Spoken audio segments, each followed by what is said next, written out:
You're welcome to my channel. In this video, we'll be solving question 3 of the question we started earlier, and it is on the section of a cylinder. Section of a cylinder, as you can see, the cylinder diameter is 60, height of the cutting plane is 20, and total height is 70, and the cutting plane is inclined at 30 degrees to the horizontal. We are to do this following: construct the given view, construct the complete plan, construct the true shape of the cutting plane, and draw the elevation in the direction of arrow X. Arrow X is in this way. That's where arrow X is. So let us start from the plan as usual. I'll pick a point. That will be the center of my circle of the cylinder. That's the for the cylinder. Then, since the diameter is 60, I will measure radius 30. Radius 30. I'll take it from 4 to 1. That will be 30, like that. So I'll draw my circle of radius 30. I'll be very careful. Make sure you are using thin lines. You use thin line all through until you are done with your construction. Then you can now take in the perimeter of what you have done. So to divide the circle into 12 equal parts, you need to first of all divide it into 4. I'll draw a vertical line. I can extend my vertical line to go all the way to the top. Then I'll use the same radius of the circle. To mark arc round. Put it on this corner. I'll mark it at the top and bottom. I'll go to this place. I'll mark it right and left and right. I'll go to this place, top and bottom, and I'll come to this one, right and left. So we have divided the circle into 12 equal parts. Let me draw the lines. That's dividing the circle into 12 equal parts. We have to use thin lines. Dividing circle into 12 equal parts. We are dividing into. It's also possible for you to divide it into 8 equal parts, but the disadvantage is that it may not be. You may not get a smooth curve. You can see they are not meeting at the center properly. That's because I'm not careful enough. Now, take a point a little bit away from the circle to represent the base of the cylinder. So I'll draw the horizontal line for the base. Then I can take the extreme end up. Let me measure the height too. 70. This is 70 here. Then I'll measure the point of intersection too, which is 20. I'll measure my 20 here. So I can come here now and extend this one. Let me take it all the way down, because I'll still need it for the elevation. So take this one too, vertically upward. I can extend this one too to the top. Then, because the angle of the cutting plane is 30 degrees, I can just use my 30 degrees set square directly. I use my 30 degrees set square directly, like this. This is my 30 degrees set square. So that's my cutting plane. So with this now, I can now continue with my construction. Let me label the circle 1, 2, 3, 4, 5, 6, 7, 8, 9, 10, 11, 12. So now the complete plan, definitely this is how the complete plan will look like. There's nothing else to dig in apart from sectioning the complete plan. Then elevation in the direction of arrow X. I'll put my 45 degrees set square like this. I'll draw 45-degree line. Then I will now take all my lines to the 45-degree line. I'll take 4 there. Let me take the middle. I always like to do the middle, the top, the middle, and the bottom first. And the bottom, like this. And I'll take them vertically upward. Take them vertically upward. Like this.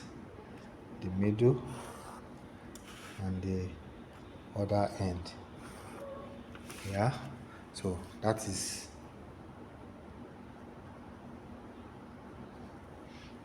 now. The next thing is now to begin to transfer my points. Let me extend the base a little. Okay. Now let me take, I want to start from my number 4. Oh, let me take all these ones vertically upward first. Before I start with that, let me take 2 and 12 vertically upward until it touches the cutting plane. You don't need to take it all the way to the top. You just need it where it touches the cutting plane. I'll take 11 and 3. I'll take them vertically upward also. 11 and 3 until it touches the cutting plane. 10 and 4 is already there. So this one is 9 and 5. And the last one is 8 and 6. 8 and 6. Like that. So let me number them now. This is 1. This is 2 and 12. This one is 11 and 3. 3, 11. 4 and 10. 4, 10. This one is 9 and 5. 5, 9. 6 and 8. 8, 6. And the last one is 7. So now let me now connect all the points here with what is happening here. So this is 4 going to 4. Where is 4? 4. Okay, let me start from 7. This is at the top. Let me start from 7. This is my 7. Bring it here. And where is 7? 7 is here, which is at the center. You can see this is 7. It goes like this. It will meet that 7 here. Look at 7 here. And the next one is 8 and 6. 8 and 6. 6 is here. Take it all the way from 2 and touches it. Once it touches the 45-degree set square, you send it upward like this. This is 6 here. You can see this is 6 going like this all the way back to 6. Then there's also 8 there. So let me do my 8. Take it to the 45-degree angle, then send it vertically upward. Vertically upward. That is for 8. Is meeting 8 here. You can see this is 8 and 6. Then the next one is 5 and 9. 5 and 9. Send them here. This is my 5 here. So 5 and 3 are on the same line. Take it to the 45 degrees. Then draw it vertically upward. Vertically upward. So this is 5. It is meeting 5 here. It's meeting 5 there. Then we also have 9 with the 5. So you take 9 and 11 now to the 45 degrees and send it vertically upward. Vertically upward. That is 9. So my 9 is here. If you trace it back, you see that it will get to 9 here. The next one is 4 and 10. Let me take it horizontally first. 4 and 10. This is my 4 at the top here. It goes this way, so it will meet 4 here. If you trace it back, you see that it gets to 4. Then the next one is 10. Where's my 10? My 10 is at the bottom. It goes all the way, and it will meet 10 here. If you trace this point, you see that it leads to 10. You can see this 10 here. Then the next one is 3 and 11. 3 and 11. This is 3 here on the same line with 5. It will meet 3 here, and 11 is here. Trace it. This is 11 line. goes back to this point. So you can see 11 is here. The next one is 2 and 12. 2 and 12. Draw it this way. It will meet 2 here. Look at 2. Goes this way up. So it will meet 2 here. And 12. 12. This is 12. It will go like this and up to this point. You trace it back, you see that it will get to 12. And the last one is 1. The last one is 1. And 1 is on this side. This is 1 in the middle. So it will come this way. So with this now, we can now join with French curve. We are joining with French curve before because it's a curved part. So you join curved part with French curve because a cylinder has a circular part. A cylinder has a circular part. I can join those four. I use the same place, just turn it like this to do this other part.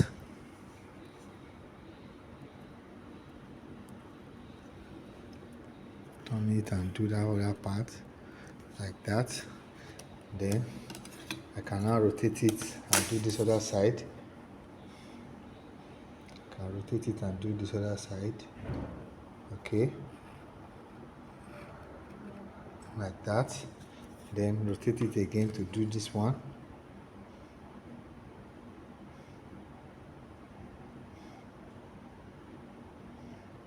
You have to be very careful so that you get a curve that is as smooth as possible. A curve that is as smooth as possible, like that. So that is my tree shape and section with 60 degrees S square. You can either use 60 degrees or 45 degrees S square. So I've sectioned this one like this. Make sure your section lines are evenly spaced.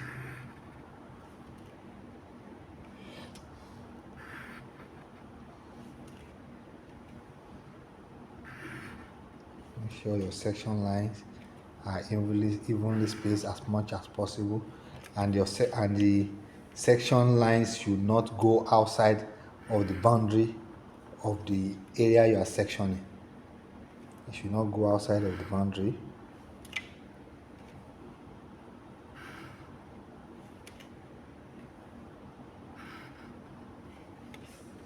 Then I need to section this one too.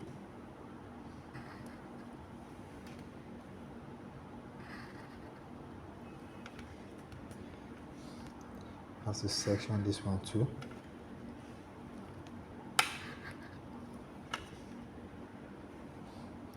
Make sure the section line are as evenly spaced. They are evenly spaced as much as possible. This doesn't mean that you need to begin to use ruler to measure. No, you just gauge it such that they are approximately equal. So now that I've done that, let me draw the perimeter of the other side. This one will come down vertically downward. This one too will come vertically downward.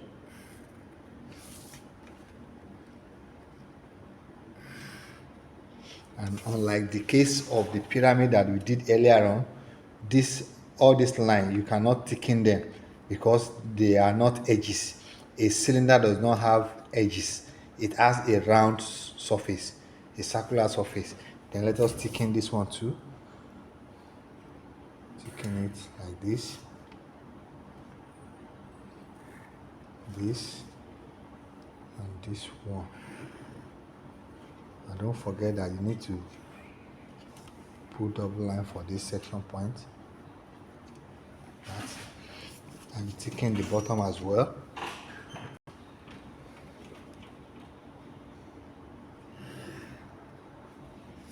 So that is the solution to the first three parts. We have been able to draw the given view, which is this. We have been able to draw the complete plan, which is this. Then we have been able to draw the elevation direction of arrow X, which is this one. remaining the true shape. So let us do the true shape now. Like I told you earlier on, if you want to draw true shape, it must be perpendicular to the surface that you want to draw its true shape. This is the part that I want to draw the true shape, so you must draw perpendicular line to this. So you put a set square on it, put another one, and shift it backward a little so that you can see the points, all these points, 1, 2, 3, 4, 5, 6, 7, so I can see them clearly, so that I can see. So draw it like this. Shifted, you have to be very careful because it is very, very important. Let us do it again because it must be perpendicular to the surface, otherwise you won't get it correctly. Move it away a little, then put this one on top like this. Go to the next one like that. Go to the next one like that. The next one like that. Perpendicular lines, they must be perpendicular like this. This is for 2 and 12 like that, and the last one, which is 1, like this. So I want to draw my parallel line, so I can just put this one here and shift this one a little bit upward, so I can start draw a base for the true shape. That is the base. There are several ways by which you can do it, but this is one of the ways. Now let us take all these points horizontally outside, or you can even use this one. Let's even use this, because this one is also coming from 3 and 5. This is this, 2 and 6 is this. So you can just draw a vertical line along that line like this. So this one is 4, this one is 3 and 5, 3 and 5, so you don't need to draw it here again. And this one is 2 and 6, 2, 6. This is 1 and 7, 1, 7.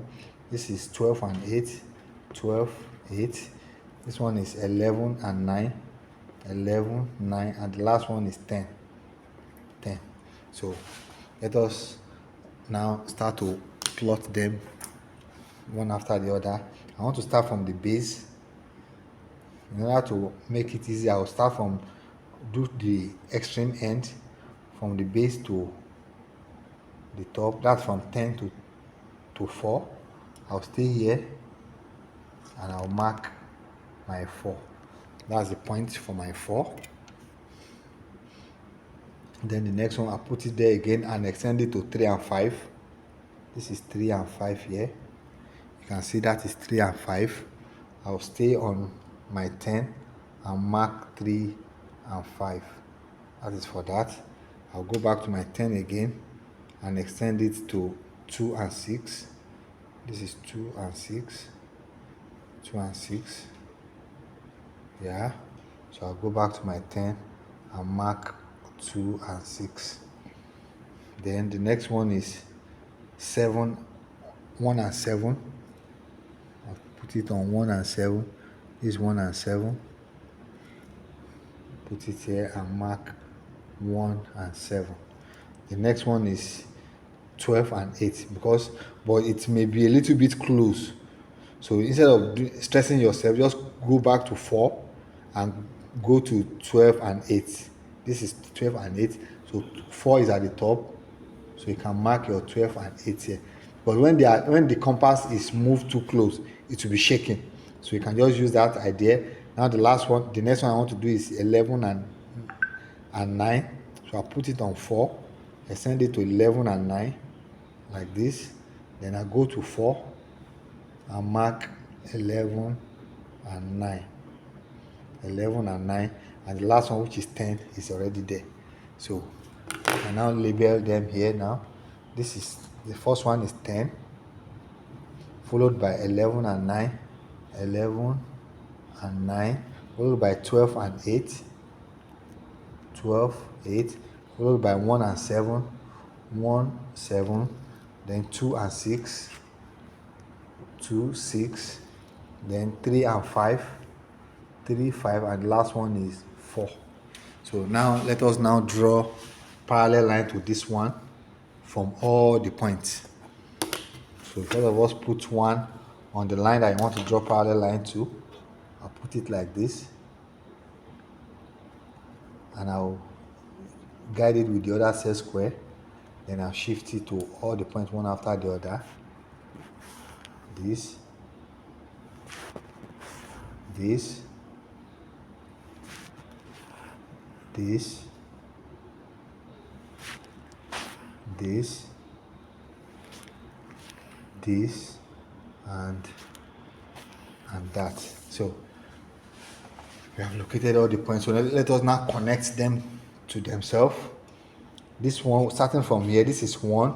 Okay, 1, we can even use the ones here. This is 1. 1 is connected to 1 here. You can see this is 1, 1, 7. And the next one is 2 and 12. You can see 12 is here. And 2 is here. You can see this is 2, 6. So 2 is here. The next one is 3 and 11. 11 is here. You can see 11, 9. So 11 is here. And 3 is here. You can see this is 3 and 5. Is that 3 and 5? Yes, 3 and 5. Now the next one is 4 and 10. 10 is at the bottom here. And 4 is at the topmost one. On the topmost one. Then the next one is 5 and 9. You can see 9 is here with 11. So mark 9 here.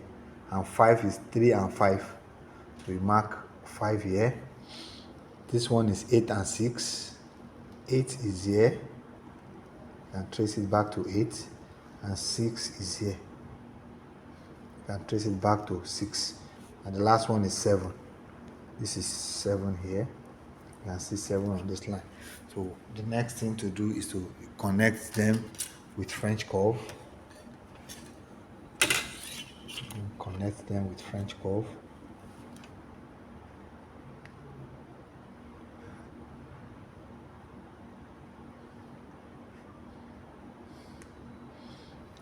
See, I think that's the best way I can do it. You have to be very careful to make so that your curve is as smooth as possible. Join it like that, so you can rotate it like this and do the other side.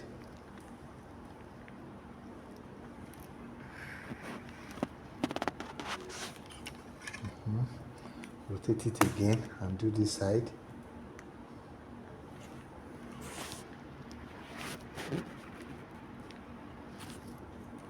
Rotate it again and do this side. And see it's missing 1 or 2 of them, but don't mind, it may miss 1 or 2. So connect it to that one. So that is the true shape. Then you section it with 60 degrees set square. You can either use 60 degrees set square or 45 degrees set square. But if there's any part of the line that is inclined at 60 degrees set square, then you can use 60 degrees set square to section it. Because one of the rules of sectioning is that section line must not be parallel to any of the outline of the object you are sectioning. So if one of the sides is inclined at 60 degrees, you cannot use 60 degrees set square, just use 45 degrees. So that's how to do it. That's how to do it. Very easy.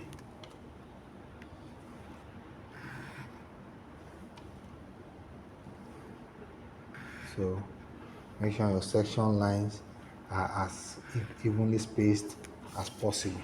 So that is the solution to the question.